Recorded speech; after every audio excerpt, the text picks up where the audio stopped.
The nature of the site is so exploratory that it's beautiful for people who have kids, even teenage kids who can be some of the hardest people to satisfy.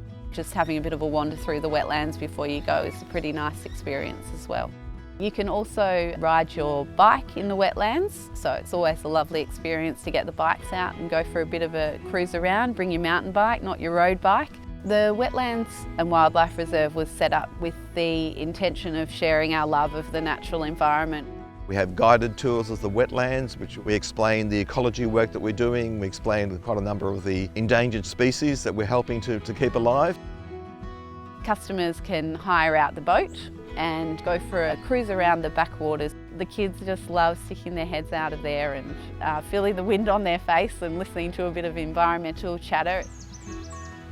They can also hire the boat out and we serve food and wine on there as well. Lots of people utilise the boat as a special experience with family and friends where they take a little bit of sparkling on and celebrate a beautiful occasion.